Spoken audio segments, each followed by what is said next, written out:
Hello అందరికీ, మీషో నుంచి ఈ ఎల్సిడి రైటింగ్ ప్యాడ్ తీసుకున్నా. సో దీని యూజ్ ఏంటో ఫస్ట్ చెప్తాను. ఇక్కడ ఇప్పుడు మనం ఒకవేళ ఇవాళ టు డూ లిస్ట్ రాసుకున్నాం. సో ఫస్ట్ 2-3 ఇలా some list wake up at 4 o'clock అలా రాసుకున్నాం అనుకోండి. సో మనం టిక్ పెట్టుకోవాలి అంటే ఇలా టిక్ పెట్టుకోవచ్చు. ఒకవేళ ఆఫ్టర్ ఇప్పుడు నెక్స్ట్ డే ఇవాళ 23rd అనుకోండి, ఫర్ ఎగ్జాంపుల్ డేట్. సో ఇవాళ రాసేసుకున్నాం total wake up, exercise, short shoot, ఇలా అన్నీ పెట్టుకొని టిక్ పెట్టుకోవచ్చు అనమాట. సో మనం ఇలా కాకుండా మనం ఒక బుక్ కొనుక్కుంటే డిమార్ట్లో మనకి 30 రూపీస్ మినిమం ఒక బుక్ కాస్ట్ ఉంది. అలా కాకుండా ఈ రీయూజబుల్ పార్ట్ తీసుకోవడం వల్ల మనం ఎన్ని టైమ్స్ అంటే అన్ని టైమ్స్ రాసుకోవచ్చు. ఇప్పుడు ఒకవేళ రాసుకున్నప్పుడు ఎవరైనా ఇక్కడ క్లిక్ చేస్తాను అనుకోండి, మొత్తం డేటా డిలీట్ అయిపోతుంది. దానికంటే ముందు ఒకవేళ ఈ డేటా డిలీట్ కాకుండా ఉండాలంటే బ్యాక్ సైడ్ మనకు ఒక బటన్ ఇచ్చారు, ఆన్ ఆఫ్ అనమాట. ఇక్కడ కనిపిస్తుంది కదా.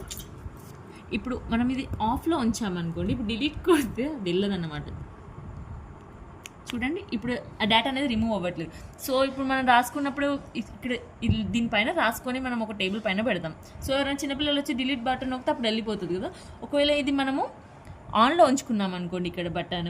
సో ఇప్పుడు ఎవరైనా వచ్చి ఫర్ ఎగ్జాంపుల్ చూడకుండా డిలీట్ చేసినా కూడా ఈ బటన్ నొక్కితే డేటా అంతా పోతుంది. సో ఇప్పుడు 23rd డే అయిపోయింది, రేపు 24th మనం రాసుకోవాలి.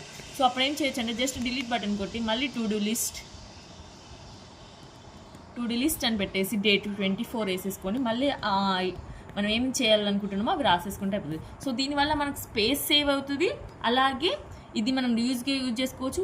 అలా కాకుండా చిన్నపిల్లలకి ఏబీసీలు ఇప్పుడే నేర్పిస్తాం. స్లేట్ అయితే డస్ట్ బల్పాలు తింటూ ఉంటారు పిల్లలు. సో అలా కాకుండా మనం దీన్ని రాసి ఆ పిల్లలతో ఇక్కడ ప్రాక్టీస్ చేయించవచ్చు అనమాట.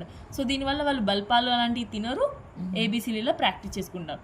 అలాగే చిన్నపిల్లలకి అంటే కొంచెం 3rd, 4th క్లాస్ పిల్లలకి మల్టిప్లికేషన్, డివిజన్ ఇట్లా ఈజీగా చెప్పొచ్చు.